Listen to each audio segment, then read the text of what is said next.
Saatnya kami hadirkan sejumlah informasi yang menjadi perhatian dalam Kilas Siang. Pemirsa, untuk informasi yang pertama, kami memiliki informasi mengenai bencana kelaparan yang disebabkan oleh kekeringan dan gagal panen akibat cuaca ekstrim kembali melanda wilayah Papua.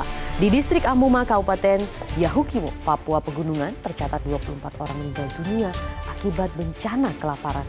Menurut informasi yang didapat dari tim tanggap darurat Pemda Yahukimo sejak bulan Agustus 2023 sampai dengan saat ini terdapat 24 orang meninggal dunia dari 13 kampung yang terletak di distrik Amuma dengan penyebab kematian yang bervariasi, yakni akibat sakit dan lansia.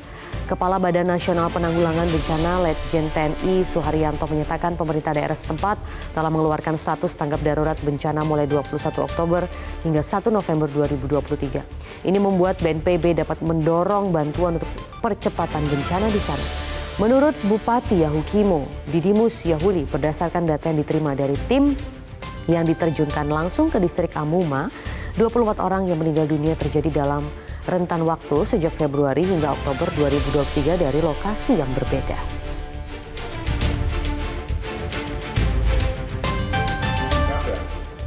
Kekurangan dan kelebihan yang ada, begitu. Seperti contoh di daerah Ninia, mereka bikin kegiatan gereja, mereka 1 tahun tidak bikin kebun.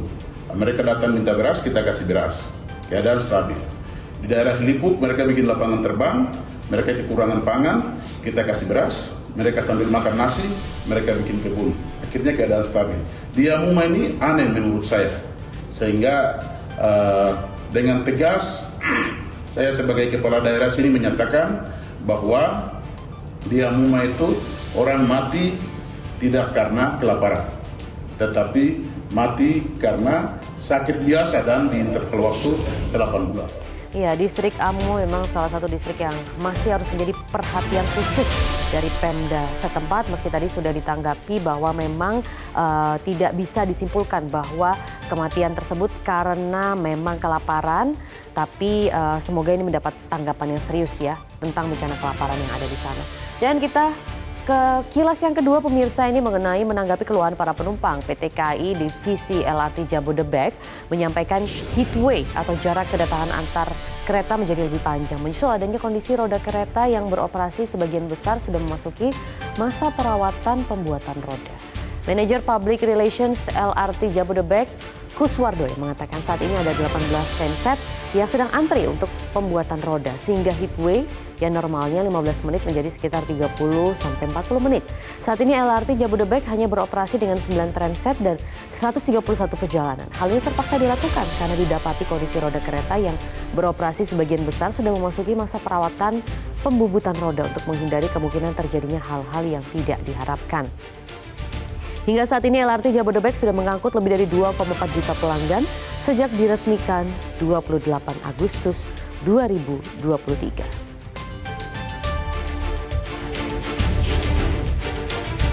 Ya, sisi positifnya berarti banyak masyarakat yang antusias dengan keberadaan LRT ini dan kembali lagi menyebarkan untuk penggunaan transportasi umum. Kita akan ke kilas yang terakhir, pemirsa, ini mengenai penyebaran kasus positif monkeypox atau cacar monyet di Indonesia yang terus bertambah. Saat ini ada 14 pasien cacar monyet yang tengah menjalani isolasi dan perawatan di rumah sakit.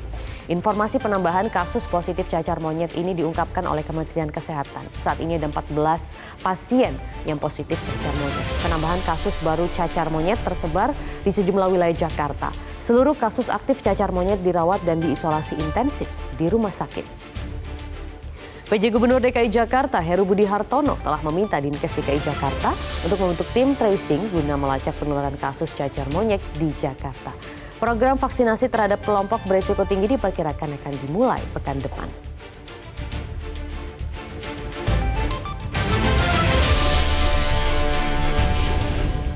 Ya, meski demikian pemirsa, Kementerian Kesehatan sudah mengonfirmasi bahwa vaksinasi yang tersedia untuk cacar monyet ini hanya untuk dewasa atau kurang lebih nanti usianya hanya untuk 18 tahun ke atas, tidak ada yang untuk anak-anak. Dan demikian tadi pemirsa rangkaian Kilas Siang dalam Metro Siang kali ini, namun Metro Siang masih akan kembali dengan sejumlah informasi lain. Kami akan hadirkan informasi seputar dari Gaza nih pemirsa.